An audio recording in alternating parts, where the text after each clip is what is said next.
that I formulated to ask and to give to our Christian brethren so that they can look in their Bibles and see if the answer we have is consistent with the answer that's in their book.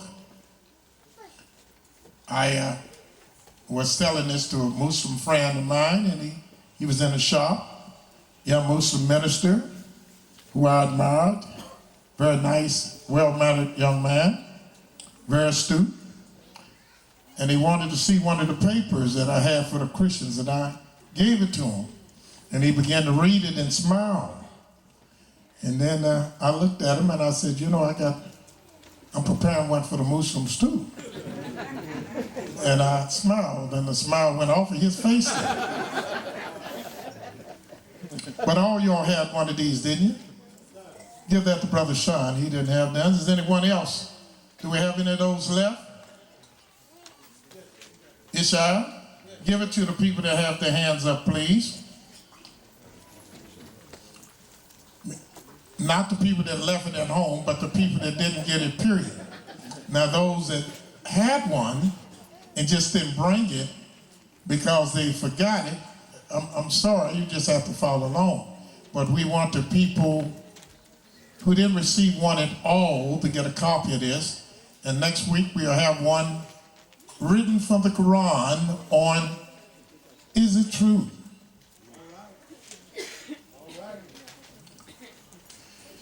And we embarked upon this last week and went through a few of these, but we didn't go to all of them.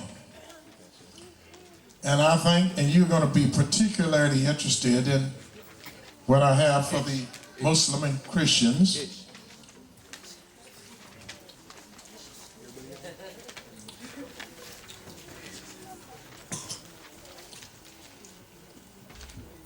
And back down this way.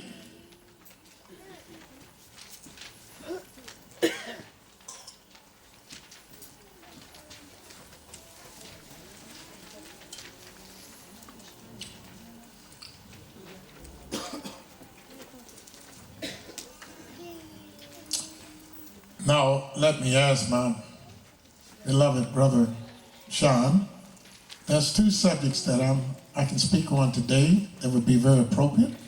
I can teach on this that I left off on last week, or we just came from our conference, and I can teach on the questions that we had in our conference about all the various leaders, what we studied.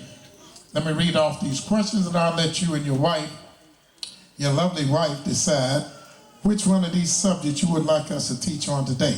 Since we are not privileged to have your visitation every day, we're going to make the most of it. And let me give you the questions. You see the questions before you with Christianity, but here's the questions that we dealt with in the conference. Number one, should we keep all the laws of Yahweh in captivity? Number one. Part A to number one, what is the whole duty of man? Number two, or should I say number B to number one, is it against the law of Yahweh for us to worship or serve Yahshua? Number two, has Yahweh established his kingdom on earth today? Where is the kingdom at? Is it in Canada, Peru, Demona, or Israel? Number three, what should the nation of Israel be doing now? Is Babylon falling? Number B, is there, the scripture said, for there is no vision, the people perish. What is the vision of Israel? Should Israel be voting? Is that something that Israel should be doing? Should we be partaking in the election, should I say the historical election of a black man to be the president of the United States? Should we embark upon that? Or is that something the law tells us not to engage in? These are the questions that we had at our conference. Then, of course, you can see the questions that we have pertaining to the New Testament. Now, what do y'all think y'all would like us to deal with today? I like the New Testament question. You want to deal with the New Testament? Questions about the New Testament? Yes, ma'am? That's fine, but I like number 3 of the convention. Oh, you like? Well, here's what we'll do. We'll do the both of them. How about that? We'll do number 3 on the convention about what? What should Israel be doing now? Should we be engaged in voting? What should we do? And then we'll also deal with the questions on the New Testament. How about that? Is that suitable for everyone? That's what you call compromising. Your husband's going to have to learn how to do more of that.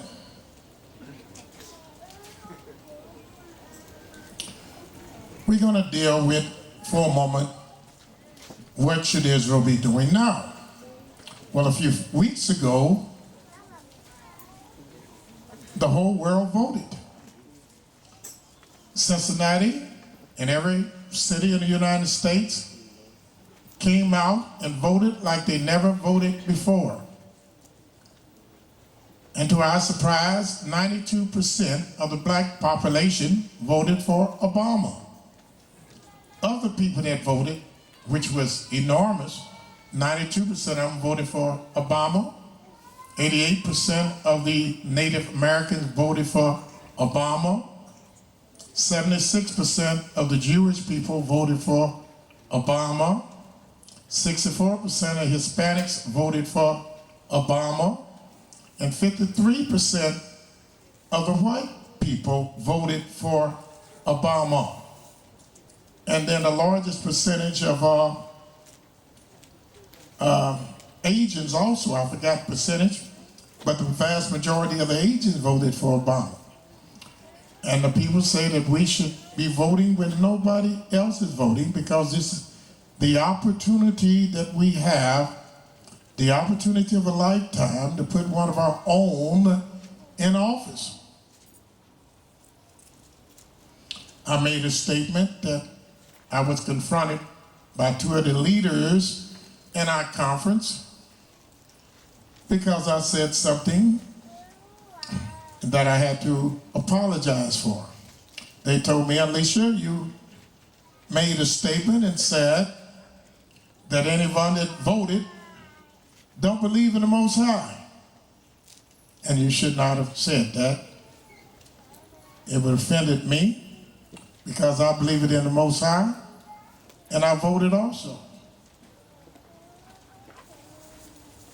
So I apologized to him once I took what he said under consideration, and I sent word to the leadership in the United States that were there to tell their various congregations that even though they didn't hear me speak publicly, that I apologize for saying, if you voted, you're not a believer in the Most High. So let me say that no more. I'll rephrase it. If one voted and is a believer of the Most High, then they're totally ignorant of the Scriptures. Now that went across a little better, right? Yes, sir. Now why did I say they're totally ignorant of Yahweh? Because I should have said, if you voted, you either don't believe in the Most High, or either you're ignorant of the words of the Most High. Now why did I say that? Because let us turn, first of all, to the book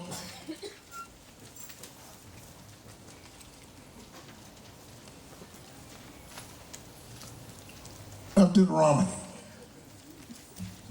17th chapter. First of all, I'm saying